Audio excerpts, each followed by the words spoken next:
Yeah, I've just started, Mrs. Suhas. Okay, thank you. I believe it will be showing now. Yeah. Okay. Thank you very much, Dinesh. Thank you very much, Sareen, for calling me once again, inviting me here to the Emerald's Sustainability Week event, we can call it, and then inviting me to share my thoughts on the recycling awareness. Now let's go to the definition first. As I always say, anything which is complex can be broken down into simple terms, simple languages, and the concepts can be understood much better, even with some examples as well. So let us go to first what is recycling. And before we go into the next, so the agenda, I would say within next 10 to 15 minutes would be to first is define recycling, what recycling is exactly, why do we need recycling, what can be recycled, and what are the benefits of it. So this is how a simple structure.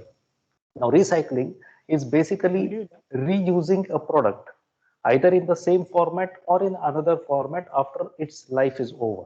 As simple as that. And we people do it in facility management much more in many more contexts. So this is a simple word about simple definition of recycling, using it again either in the same or a different format. Now to get this point more clear, let's take three simple examples, then we go to the complex one part of it. The first example I would say is of pre-owned cars. All of us have seen Al Futtaim and various showrooms on Sheikh Zayed Road where they say pre-owned cars. Now, pre-owned cars are nothing but second-hand cars. So that means the owner, the existing owner of the car, whoever he was, the utility of that car for him was over at that moment. Either the car has become old or he needs money or he is relocating or whatsoever. But in given circumstances, that car would have become useless. So what he's doing is that he's selling it off, and then this showroom, what they do is that they properly overhaul it, they change the spare parts wherever required, make it look like a new one, paint it, service it, and then they sell it as a new car to someone else. Remember, this new car, new look like new car comes at much cheaper price than the original new car. So there is a benefit here for the buyer here, and the car is also getting utilized. Let us take the second example of the used furniture.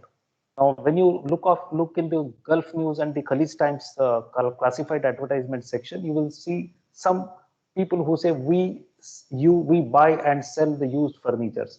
What exactly they do with this? Now, if you go into the detail, you buy a sofa set, for example, from any one of the malls here for say 3,000 or 4,000 dirhams, and then what happens is you buy it for 3 to 4,000 dirhams, and when you are say relocating or something has happened, then you want to sell it off, or the color has faded, or it has become creaking sound is coming, it is becoming loose, it has lived its life. These people come in and buy it at peanuts. They don't give you more than 100 200 dirhams for taking that sofa from you. What they do is that the structure of the sofa is actually intact, it's good. So they just properly fix it back again, put new cushion, new cover, everything, paint it properly, or resin, whatever is the color, leather sofa and all, and they sell it again at almost like 2,000 dirhams or whatever. This is a second level of recycling, we can say. The old furniture which otherwise would have been scrapped is now being utilized as a new one somewhere else. The third example is STP water. Now the water which is going from the drain, it's going into the sewage treatment plant where water is separated, the sludge is separated, and this water is again used for gardening purposes. There are many townships and the new societies coming up in India and all over the world where the such drain water, there is a sewage treatment plant, and this is given connection to all the flush in the washrooms of all the apartments there, so that because the flush doesn't need to have a pure and a clean water, it doesn't need to. So this water can be very well used there. So it's a recycling of the water. Now, all these cases, what we just now saw, the life was still there. I mean, we could still use it for some form or other. But what about certain items such as a single-use plastic, for example? It is like a water bottle that we get. Water bottle, we'll discuss something more also in the coming. That is the biggest menace in the world currently that we are facing. The paper, the cardboard. Now the newspaper, you get newspaper every day. Now, what do we do with the newspaper? It loses its value by the next day morning, unless it was a very important day and some important news was covered. But that newspaper has no value the next day, and even nothing even the day after. So once a pile is created in the house, what you do is you throw it in the garbage. You give it for disposal. What about the home delivery food? When they bring in a plastic, there are a lot of containers in that, thermocol, there could be so many items, aluminum foil would be there, plastic spoons would be there There would be some pickles also would be there. So all these you need to throw off somewhere, right? Now, what exactly happens? Let us study. This is the point where we can get exactly the idea of the recycling and the need for it. All of us in our offices, below our desk, we have this garbage bin or the trash bin as we call it. And in every apartment, we have something, a similar trash bin for all the domestic waste, which is typically kept under the sink in the kitchen. There all the waste is collected. And then what happens after that? We take it, either the maid or someone from us, we take it and put it into the garbage chute in our building. Now, when they put it in the garbage chute, it goes and falls into the garbage skip, which is kept there. From there, where it goes? It goes into the municipality, Dubai municipality vans or trucks, they come and they pick it up and they collect all the garbage and they take it to landfills. Now, landfill is an area where all the garbage from different apartments is all collected. So a single piece of paper that is thrown by you into your trash bin finally finds its way from the garbage chute, from the garbage skip, from the municipality truck into the finally the landfill. From landfill, it goes where? It goes nowhere. This is the problem. For recycling, if you have to understand, now we have to understand the magnitude of the problem. Because recycling by itself is a solution, by the way. Recycling is a concept. It's a solution for a problem. So if we have to discuss about recycling in real sense, we need to first understand the magnitude of the problem. And I'm going to bombard you with some of the statistics to get this idea more clear on how big is the problem that we're facing about. Now, the largest landfill in the world is in Las Vegas, the one which is the place which is famous for casinos and all that. And the landfill is a mind-boggling 2,200 acres. Now imagine, landfill is nothing but garbage, trash. It has got used plastic cans, it has got the paper, cardboard, wasted food, aluminum cans, whatsoever you think of. And everything collected from different places within the city is all collected and taken at one spot. And this particular spot, the landfill in Las Vegas, is spread over an area of 2,200 acres. And the height is typically, any landfill height is roughly around 20 meters, and it goes up to even sometimes 30 meters. This is something very alarming kind of situation. Now, the trash that is added into this heap every day is around 10,000 tons of trash is added every day in the Las Vegas landfill. Coming to our own, I mean, I'm Indian, some of the audience is in India here, so you can say that in Mumbai and Delhi also there are landfills which are large landfills. In Mumbai, the landfill is of 326 acres. People who say that Mumbai, the prime property price and everything and all that. However, they have got spared 326 on the outskirts of Mumbai only for landfill, and in Delhi it is around 500 acres. Now, there are 43,000 industries in India all over, and they produce tons and tons of garbage, trash, waste material every day by way of the used spares, consumables, whatsoever, cotton waste, oil, fuses, whatever you call it. And now the growing population, the population is growing. It has been growing and it will grow up to 2060 as per some of the estimates, and thereafter it is going to decline. That's another subject altogether. So the growing population does require large landfill. And to get some more statistics of it, 350 million tons of trash is generated worldwide every day. 350 million tons. And if you talk about the plastic, now plastic is something which is something very interesting subject. Plastic is hated in all environmental topics, conferences, webinars, and discussions and all. They say plastic is the culprit. Plastic is bad. Then guys, why don't government ban plastics? No, because we cannot live without plastic. The problem is plastic is commercially very attractive, extremely attractive proposition. But environmentally, it is bad. And how it is bad, we are going to see now. Because plastic is durable, it is sustainable, it is usable. I mean, you can do anything with plastic. And that is the reason why the plastic industry is flourishing, by the way.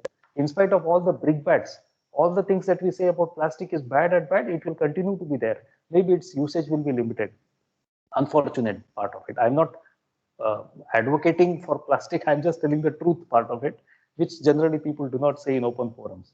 But now the plastics, if you say there are 350 million tons of plastic, which is generated every year, and only 40% of it is recycled. We'll come to the recycling next now after this. And the plastic bottles, which we referred earlier, there are 60 million plastic bottles used every day. 60 million plastic bottles that are thrown into the landfills, various landfills. As of today, as we are speaking, there are around 22 billion plastic bottles lying in various landfills across the world. 22 billion. And our population is, by the way, only around 7.5 billion or something. So we have got roughly 3 bottles per day, I mean, currently per person, which are there in the landfill, and this number is increasing every day. Coming to oceans. Now, plastic bottles, plastic material in oceans, if you see, there are 5.25 trillion pieces of plastics in the ocean as we are speaking. There is a North Pacific, there is an area which is completely filled with plastic. I mean, it's the pollution of its worst kind we can ever say. And this is all stagnant there. It is submerged there. It is there because of its weight. It is all standing, and that is the known biggest landfill in ocean, which is in the North Pacific area. And as a result, there is another very bad plastic is the plastic bags that we use for carrying our groceries and all these things, because they also ultimately land up into the landfills. And there are, I mean, as an estimate, they say that there are more than 1 million aquatic animals, which is the tortoise, the turtles, the fish, various types of fish, and all, they die because of the plastic. And the problem is because they innocuously, they don't know, they are innocent animals that, they inhale, they eat, they ingest, they eat this plastic, either the plastic paper, I mean the plastic bag or plastic pieces or whatsoever, and it damages their digestive system. If it's a plastic paper, plastic bag, then it simply blocks their intestine. It doesn't allow the food to pass through. Then it becomes a big problem. They die of starvation. Some of them, they face a lot of plastic gets stuck up in their mouth. I mean, they don't have any doctors there, to treat them or whatsoever. Sometimes the plastic net, we have seen some videos, probably some of you might have seen, where the net entangles around their neck, the turtle, and then they suffer. There will be wounds on them and all. So these are the bad effects of plastic. And coming to the plastic pollution in sea, by 2050, it is assumed that there will be more plastic bottles in the sea than the number of fish that are there. And we are talking about a huge volume. I mean, this is something alarming. So now the need comes, having analyzed the problem that the garbage, that the trash that we are generating. Can we live without trash? No, by the way. And who is the highest trash manufacturer currently? It is the dubious distinction goes to US. My apologies for anyone in the audience who is from America, but currently they are generating 2 kgs of waste per person per day. This is the highest in the world for anyone to produce the trash per person per capita. You consider income of in the garbage rating, they are the highest ones. And among the countries which are throwing plastics into the sea, all of them finally they throw. I mean, voluntarily or non-voluntarily, with government's permission, without government's permission.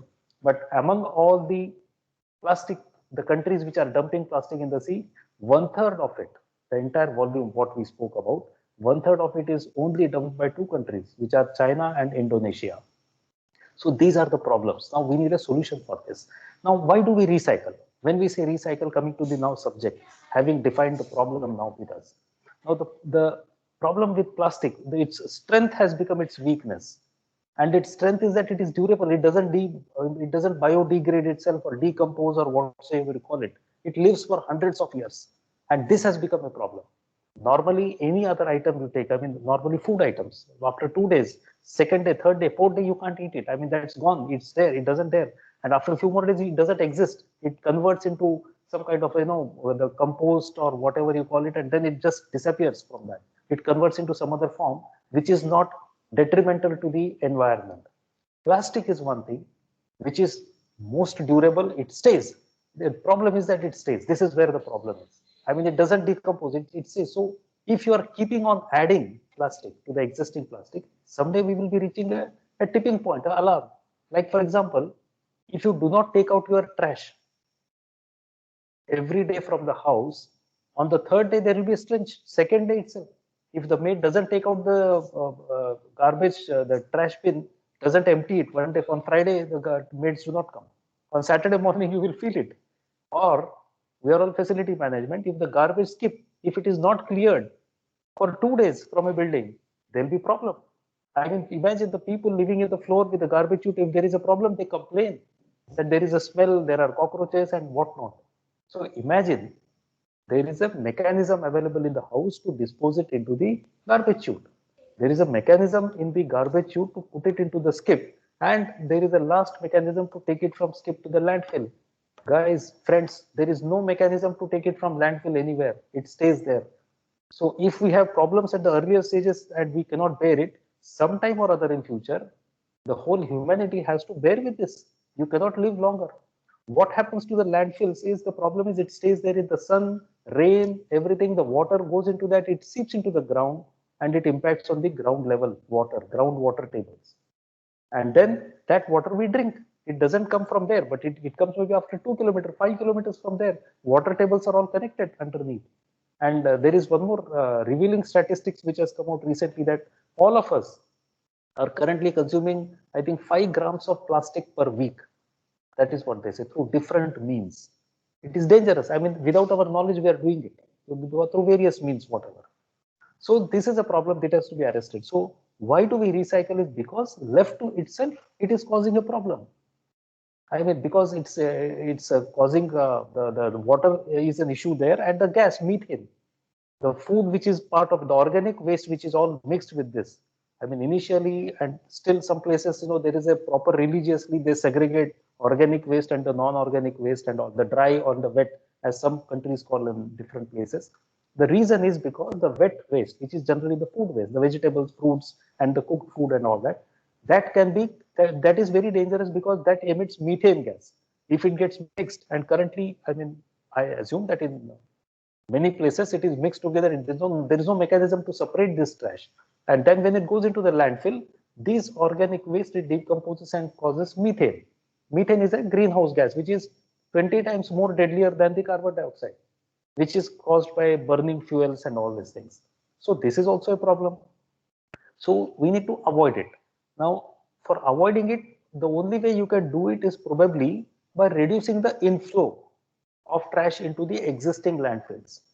Of course, what some countries are doing is that in the near the trash areas, they have constructed the power plants. I mean, they are giving the methane gas is being collected from there, and then it is used to charge up electricity generating stations, and that is being fueling to some, say, around 100 houses or 100,000 houses or some localities, communities and all.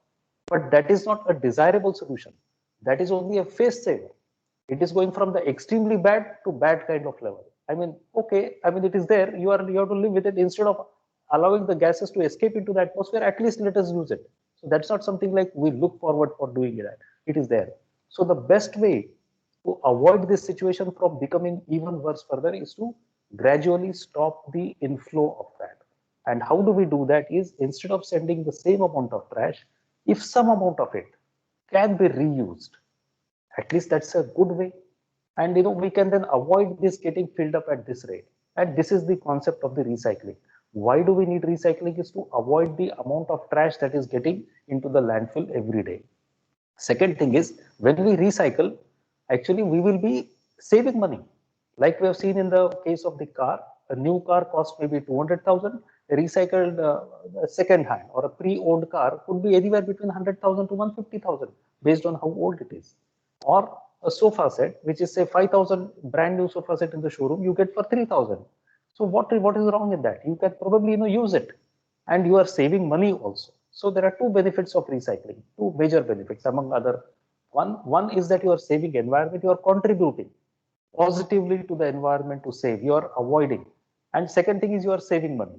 And the bigger than that is that somewhere you are avoiding making energy resources to be used for making a new appliance or something, new furniture.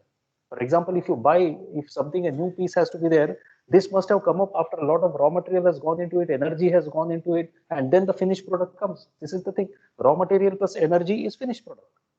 So when the finished product, if the consumption is being recycled here, then the raw material is also saved and the energy also is saved, and which both are positive for the environmental perspectives. So this is the reason why recycling is recommended.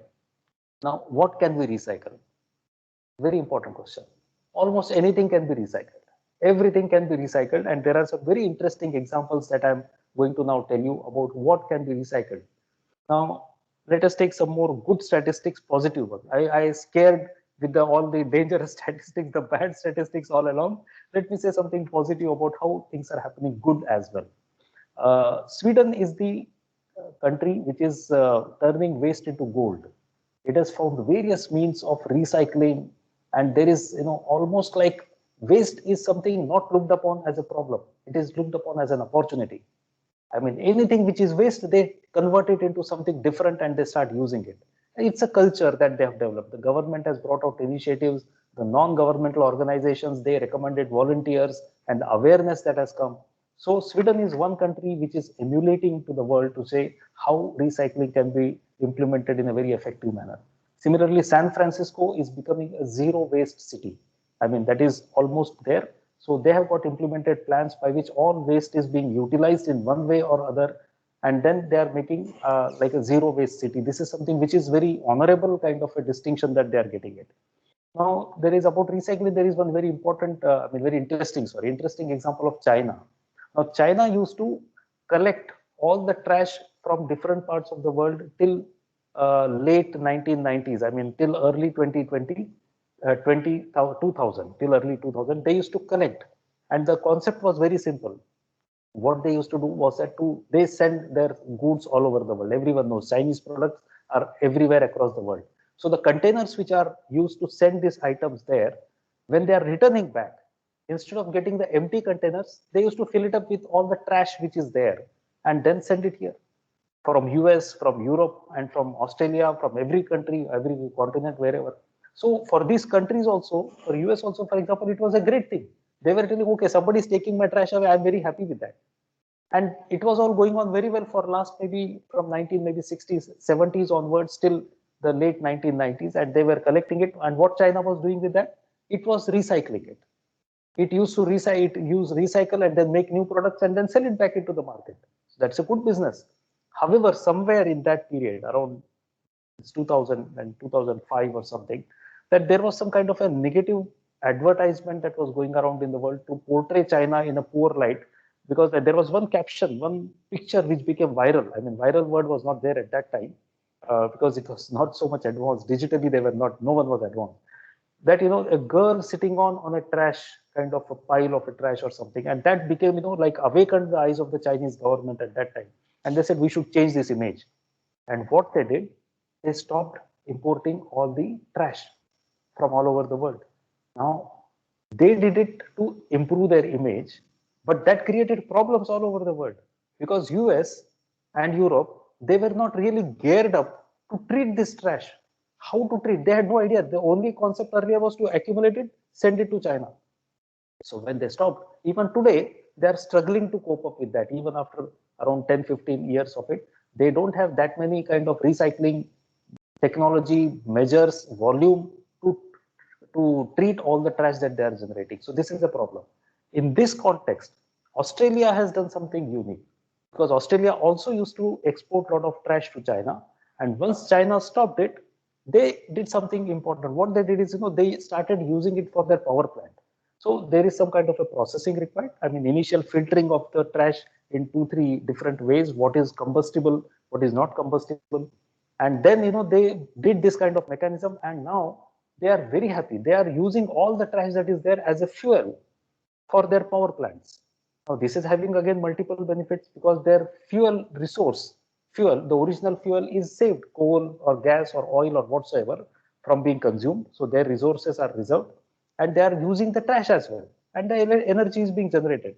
Thankfully, the emissions from these waste are lesser, significantly lesser than from the fuel product, the original fuel, conventional fuels, which is the coal and other things. So at least that is a saving grace. Otherwise, there would have been that benefit also would have been lost. So now Australia is using the significant amount of trash for fuel for their power plants, by which they gain in 3 ways. One, their conventional fuel is stored, saved. Second is they are using the trash, and third is they are generating energy out of it as well. So this is one example. Now coming to the plastic, this is a problem. As I said, we blame it, we criticize it, but we have to live with it. Maybe in different quantities. So what can we do with plastic? Can anything be done? I mean, for example, plastic is there in our day-to-day life. Plastic bottles already we spoke about it. I don't want to say again. Our toothbrush. Can you imagine toothbrush to be made of any other substance other than plastic, hard plastic? No, unless someone comes in future with some kind of a technology. But conventionally, it has been and it would be, at least till some reform happens somewhere, some invention happens somewhere. So that is a part of our life. I mean, it will be there. So now if we think what can we do with the plastic, and if we are able to contain that, control that, then definitely this problem can be, at least we can stop our acceleration towards the disaster. This is what is objective, because already so much trash is there, we can only minimize the accumulation of the trash. So there are different ways now. Plastic, there are two things. One is, normally whenever the plastic recycling, there are many plants around. What they do is they break it into small granules, and then they again melt it and make a new product, whatever is there. So there are 2 or 3 good companies, whose example I can give is about there is a company called Rudra somewhere in India, North India. I do not know the many details about them more, but what they do is that they convert plastic into fuel. So this is something very good, if and fuel at a cheaper price. So they are converting, taking all the plastic, washing it off, segregating it, and then putting it in some processing machines by which they are getting fuel out of it. Uh, there is a company called Banyan Nation. Now that is, this is started by 2 entrepreneurs who are engineers and maybe some kind of environmental engineers or chemical engineers who knows about the substance and all that. So what they do is that the single-use items such as the shampoo bottles, the lotion bottles, we can't use them in a domestic way. We can't use it, even if we are environment conscious. We are, so much pro-environment. What can you do with a shampoo bottle after you used it? You can't do anything with that. So you have to throw it away. After the toothbrush of 3 months or 6 months or 1 month, for some people, maybe you just need to throw. You can't use it anywhere. And how many will use it also? So what they do, these 2 gentlemen, Banyan Nation, is that they collect all such single-use plastic items from different localities, and then they segregate it. Now there is one more thing. Every shampoo bottle, for example, has got a label, has got an adhesive, has got a logo of the company. There is a design, there is a color. So these are impurities from the plastics perspective, because there is an ink, there is a adhesive, there is a paper, something, whatever. So they segregate it. They have installed machines by which at specific temperature, all these impurities are removed, and then they use it for different applications such as the car accessories, for fast moving consumer goods accessories, even automobiles and all that. And according to them, if these impurities are not removed, then this plastic which comes out of the process can be used for some low value items such as the benches, tables, buckets and mugs and all that. And what they have done is that they have used the technology as well to support them. What they do is, they have contacted various societies around their area in the city, and they are tracking through they have developed an IT network where they are connected remotely with everyone. There is a GPS to see who is where currently, how much of volume can be collected, and properly they have made a system by which all the trash is properly tracked, monitored, and it is brought into the place and it is converted into the useful items. There is another example of Dr. Binish Desai. He is from Valsad, Gujarat. Now, what he does is interesting, and the idea was also interesting. He converts paper. I mean, he uses paper waste. Now, according to him, he found out that in India we produce around 15 million tons of paper waste every year, and out of which only 26% is recycled. The remaining paper is going as trash, going as waste somewhere. So what he has done is that he is making bricks from these papers. It's very funny. But it's there. He's making it, and he's very happy. And as a successful entrepreneur, he's in his late 20s only still. And the idea also came to him in a very funny manner. He says once in his college when he was sitting, and there was a chewing gum that he was chewing, and then I think suddenly the lecturer or the professor came, and then he took it out and accidentally it stuck to his trousers, and then he put a tissue paper over that, and then after the class he tried to remove it, and it was sticking together. And then he realized, oh, this can be developed further, and then that's how he developed the idea. Now he's using the trash paper to convert into bricks. The interesting part is that these bricks are twice the size of the standard bricks that is used for construction, and they are half the price. What else can we ask for? And the shelf life of these bricks is 80 years, according to him. And I have seen a video where he throws the conventional brick and this brick, the conventional brick breaks into two, whereas this is standing wood. That's anyway marketing gimmick, but we have to give that much credit to him. At least these bricks can be used in the walkways, the sikkas, and the interlocks and the garden pathways. Why not? At least we save the raw material and the resources for the conventional items which otherwise would have been consumed. And we are consuming paper in the process as well. My last example, it's about in India, we have a minister called Nitin Gadkari.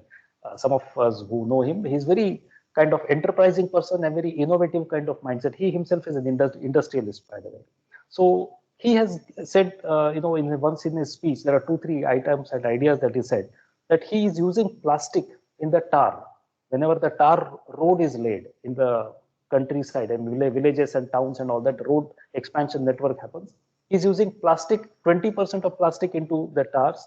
And because of that, the saving is coming, to give an example, is that he's getting 40 fills versus 2 dirhams kind of difference is there if he's using this. I mean, if he had used complete tar, it would have costed him 2 dirhams, but that portion which he's using with the plastic, it's costing him only 40 fills, which is again the cost of the transportation and accumulation and all administration of getting it together. Otherwise, it is even lesser than that. So that's something good, and the roads are also good enough strong. They have been proven by the whatever the authorities are there to confirm that they meet the standards required.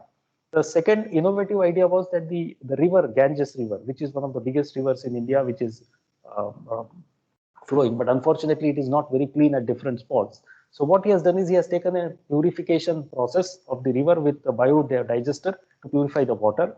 And thereafter, now that there is a clean water available after the biodigester process, he found out there are 24 power projects along the banks in the river from maybe Uttar Pradesh and Haryana and all this Bihar and all these northern states. So there are 24 power stations. He struck a contract with them. He said, I'm going to supply you treated water. Please use it in your plants. They get at a cheaper price than what otherwise they would have got from their local authorities. Even he's using his water, which is coming from the river after some kind of processing, to give it to them. And it's a win-win situation. He has gone one step further, that there are all the railway stations which are along them. He said, you people, you guys wash the railway wagons once in a while. So you use this water, and he's selling them also. And the amount and the value is in much high value. This is a saving for all. The last example is something to do with even Dubai also, which accidentally he mentioned. Now, very few of us know that human hair, I have very less hair left on my head, that's a different thing, but human hair and hair, they have got something called amino acids. Now, amino acids are a substance or as an ingredient which is used in making fertilizers. There could be bigger science involved in that. So he says that, initially he tried using the human hair to make the fertilizer in his house at a small level, and he succeeded. Then he started getting the hair from a religious place in South India called Tirupati, which is famous for people who go there and offer their hair there for the deity. So there is lots of hair, because thousands and lakhs of people, hundreds of thousands of people go there every day, and then they give sacrifice and offer their hair. So there is hair in kgs and maybe tons. It would not be exaggeration to say that. So he got a contract from them and he collected that. And thereafter, it so happened that he started selling it in India, the fertilizer, through the proper whatever the distribution network. And it so happened apparently that there was a tender from Dubai, UAE government, which required the fertilizer to be sent. So he sent 1 kg of that. And apparently it was found to be much better quality than what others were sending and all that. So now he got an order for 90 million dirhams order from the Dubai government, and he has already sent over 100 containers of the fertilizer, which is made from his hair. And now he has expanded it, hair. He's collecting from the various sources, whatever, North India, South India, wherever, he's telling, give me hair. So this is a concept to say how recycling can be done. Now, concluding my remarks would be, see, personal level, you can definitely do recycling as much as possible within your house by trying to utilize the products in different ways. You are saving for environment, you are saving for yourself, you are saving cost, one. But second thing, which is a fallout of this, is on a professional level. Now, any one of you who is having any kind of a business ideas, or you have some kind of a urge in you that you need to go into business at some time or other, then please also consider this, that this is a new business worldwide which is still untapped. There is a huge potential because the trash is not going to disappear anytime soon. The trash is there, it will be generated also. With the concerted efforts of people, it can be reduced, but it is going to be there. And there are various opportunities, as we said. There are plastic to fuel is being made, plastic to the bricks are, paper bricks are being made, whatever. So what started as a environmental initiative of recycling is soon becoming something like a commercially viable kind of a attractive proposition. So it's a booming business. Anyone having an idea to start any business or participate in it or invest in it and something, this can be something good. And this is one thing which you can call in Sanskrit, in Indian language, we call Swartha and Paramartha. That means something which is good for you and something good for the society. So recycle for environment, recycle for yourself, and save the resources. Thank you very much. Thank you, Mr. Suhas. Anyone have any questions? Please feel free to ask.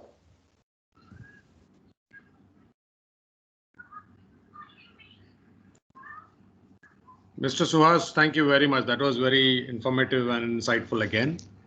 Yeah, just like you said, how this plastic is actually making a threat to the oceans and the aquatic life. I think most of us, a video of us had come a few years back on National Geographic, where in a huge sea turtle, I think it was about 35 kg sea turtle, a straw was stuck into its nostril, and scientists took about 10 to 15 minutes to actually pull it out.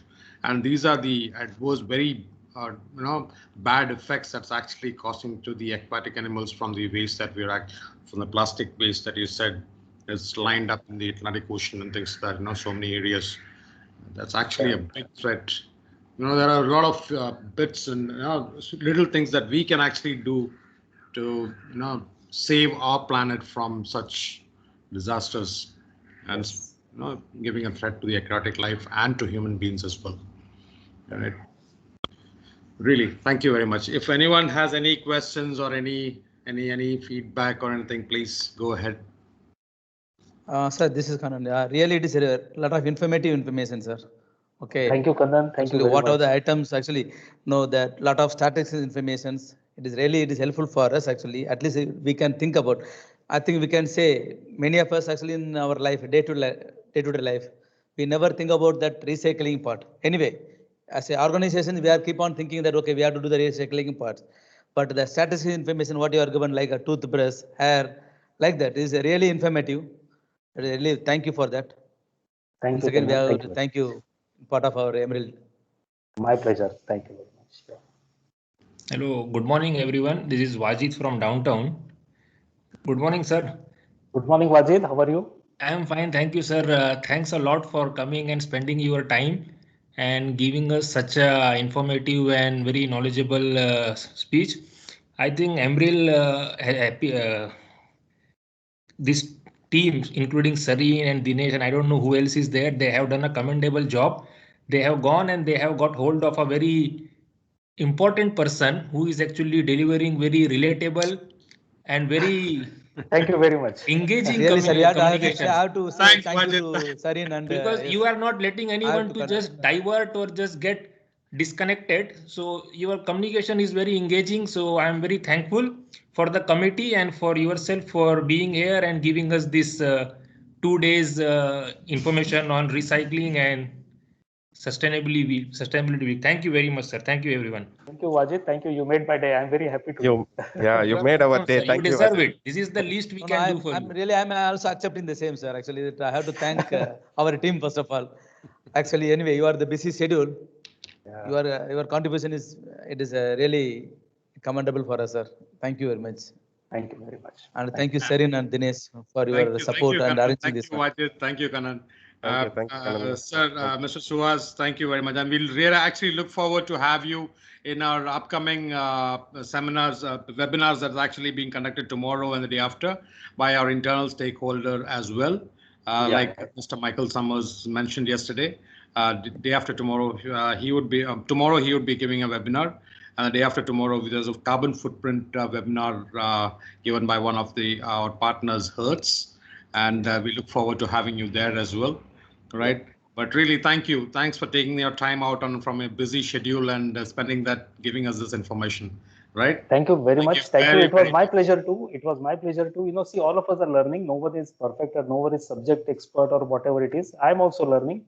It's only that I got an opportunity to share my thoughts with you today. I will be joining tomorrow and after tomorrow to listen to other speakers also. It's my pleasure because we learn from each other. And I thank Emeril for giving me this opportunity to share my thoughts and also to opportunity to learn something new from this event.